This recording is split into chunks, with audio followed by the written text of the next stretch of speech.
નમસ્કાર મિત્રો, અક્ષય કુમાર અને પ્રિયદર્શનની મસ્ટ અવેટેડ ફિલ્મ ભૂત બંગલા છે થિયેટરની અંદર રિલીઝ થઈ જાય છે. તો શું આ વખતે અક્ષય કુમાર અને પ્રિયદર્શનની જોડી પાછો કમાલ કરી બતાવ્યું છે કે નહીં? ચલો જાણીશું આ વિડીયોની અંદર. તો વિડીયોને અંત સુધી જરૂર કરજો. વિડીયો પસંદ આવે તો લાઈક અને ચેનલને સબસ્ક્રાઇબ કરવાનું ભૂલતા નહીં. તો ખાસ કરીને આની અંદર સ્ટારકાસ્ટ બહુ બધા જોવા મળે છે. જે આપણે ભૂલ ભુલૈયાની અંદર જે સ્ટારકાસ્ટ જોવા મળી હતી એ જ આની અંદર જોવા મળે છે. સાથે સાથે એની સિવાય મિથિલા અને જીસુ કરીને મહત્વના એક્ટર વધારાના એડ કરવામાં આવ્યા છે. તો વાત કરીએ કલાકારોની, તો આની અંદર તમને અક્ષય કુમાર સાથે સાથે ભાવિકા ગબ્બી, તબ્બુ, પરેશ રાવલ, રાજકુમાર યાદવ અને ખાસ કરીને હસરાનીની છેલ્લી ફિલ્મ છે આ. તો આ બધા સ્ટારકાસ્ટ સાથે તમને મિથિલા અને જીસુ કરીને જે એક્ટર છે એ આની અંદર મહત્વના એક્ટરની અંદર જોવા મળે છે.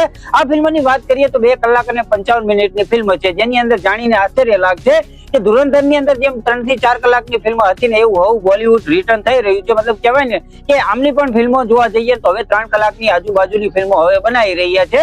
તો એ આનંદની વાત છે. આનંદની વાત એટલા માટે કહીશું કારણ કે આપણે બહુ બધા પૈસા ખર્ચીને ફિલ્મ જોવા જઈએ છીએ ને ત્યારે 1-2 કલાકની અંદર ફિલ્મ પૂરી થઈ જાય ને ત્યારે જે મૂડ બગાડી દે છે ને એના કરતા સારું છે કે હવે થોડો રન ટાઈમ વધારવામાં આવે છે, જેથી આપણે વધારે ભાગ છે થિયેટરની અંદર એ ફિલ્મને આનંદ કરી શકીએ અને આખા ફેમિલી સાથે જોઈ શકાય એવી આ ફિલ્મ છે. તો એ જોયા પછી મારો અનુભવ તમને એક લાઈનમાં કહું ને કે હા, આ ફિલ્મ છે ને પાછી પ્રિયદર્શન અને અક્ષય કુમારની જોડીએ કમાલ કરી બતાવ્યો છે.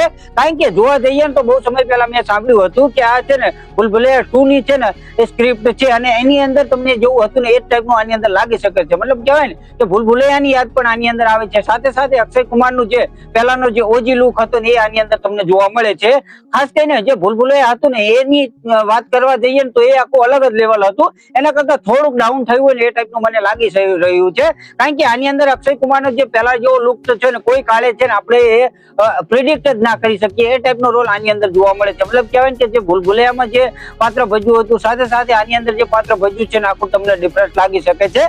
આની અંદર તમને સ્ટોરીની અંદર તમને શરૂઆતની અંદર કોમેડી થોડી ઓછી લાગે છે, સાથે સાથે થ્રિલિંગ મોમેન્ટ વધારે જોવા મળે છે. ખાસ કરીને જે આનો રન ટાઈમ છે એની અંદર શરૂઆતથી છે તમને થોડી કોમેડી લાગે છે, પણ જે વચ્ચે આવે છે મતલબ હાફ પછી છે ને થ્રિલિંગ મોમેન્ટ વધારે જોવા મળે છે અને કોમેડી ઓછી જોવા મળે છે.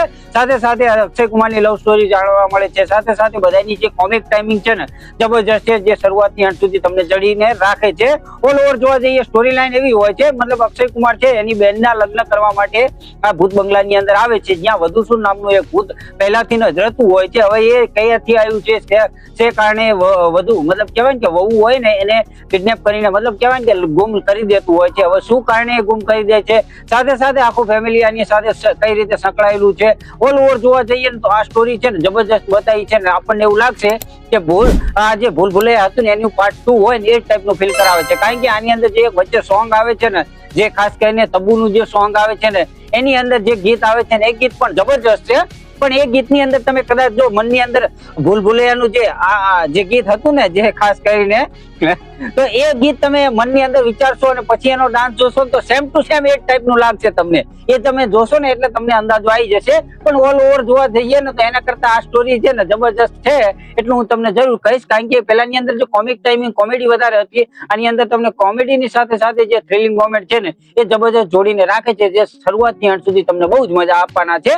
ઓલ ઓવર જોવા જઈએ ને તો અત્યાર સુધીનું સારું પરફોર્મન્સ તો આ ફિલ્મને ના કહી શકાય, પણ હા ભૂલ ભુલૈયાને તમને થોડી યાદ અપાવે છે ને ભૂલ ભુલૈયા જેવી જ આની અંદર તમને સ્ટોરી લાઈન જોવા મળે છે, જે શરૂઆતથી અંત સુધી તમને બહુ જ મજા આપવાના છે. ઓલ ઓવર જોવા જઈએ તો ફિલ્મ એક વખત જરૂર જોવા લાયક છે. જેને જોઈ છે કહીતા જજો કે તમને અક્ષય કુમાર અને પ્રિયદર્શનની આ ફિલ્મ કેવી લાગી. બાકી મને તો જબરજસ્ત લાગી છે. તો વિડીયો પસંદ આવ્યો હોય તો લાઈક કરવાનું ભૂલતા નહીં, ચેનલને સબસ્ક્રાઇબ કરવાનું ભૂલતા નહીં. તો મળીએ છીએ આવતા વિડીયોની અંદર. ત્યાં સુધી બધાને જય શ્રી કૃષ્ણ અને જય માતાજી.